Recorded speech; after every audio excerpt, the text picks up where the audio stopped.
உங்களோட பேச்சை அதிகமானவங்க கேட்கணுமா? கண்டிப்பாக இந்த விடயங்களை கொஞ்சம் ஃபாலோ பண்ணி பாருங்க. சில வருடங்களுக்கு முன்பு நான் ஒரு செயலமர்விற்காக சென்றிருந்தேன். அங்கு ஒரு பெண்மணி வளவாளராக வந்திருந்தார்.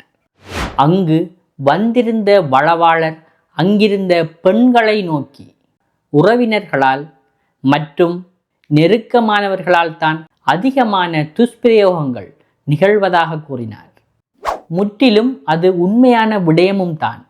ஆனால் அதன் பிறகு அவர் கூறிய ஒரு விடயம் சற்று நெருடலாக இருந்தது. உங்களது தந்தை சகோதரர்களை கூட இந்த விடயத்தில் நீங்கள் நம்பிவிடக் கூடாது என்று கூறினார்.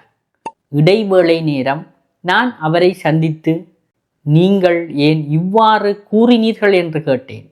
அவர் சில உதாரணங்களை கூறி தான் கூறியது சரியென வாதிட்டார்.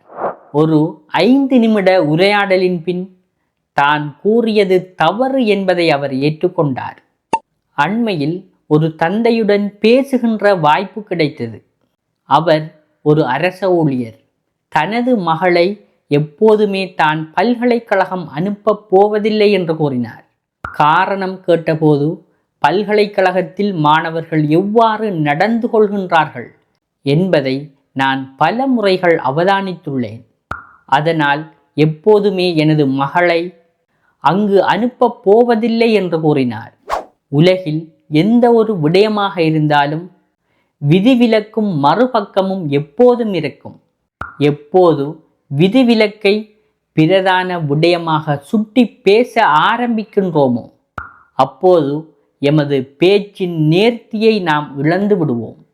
விதிவிலக்கையும் மறுபக்கத்தையும் சுட்டிக்காட்டுதல் தவறா என்ற கேள்வி கூட எமக்குள் வரலாம். நிச்சயமாக அது தவறான விடயமல்ல. பாதுகாப்பிற்காக அல்லது ஒரு எச்சரிக்கைக்காக விதிவிலக்குகள் சுட்டிக்காட்டப்படலாமே தவிர குறித்த ஒரு விடயத்தை தவறாக்குவதற்காக விதிவிலக்குகள் எப்போதுமே பயன்படுத்தப்படக்கூடாது. விதிவிலக்குகளுக்கு முக்கியத்துவம் கொடுப்பது நாம் பேசுகின்ற வார்த்தைகளில் மாத்திரமல்ல, அது எமது சிந்தனைகளிலும் காணப்படும். நேர் சிந்தனைகள் எம்மில் விதைக்கப்படுகின்ற போதுதான் நேர்த்தியான உரையாடல் எம்மிலிருந்து வெளிப்படும். நேர்த்தியான உரையாடல் பலர் எமது உரையை செவிமடுக்க காரணமாகும்.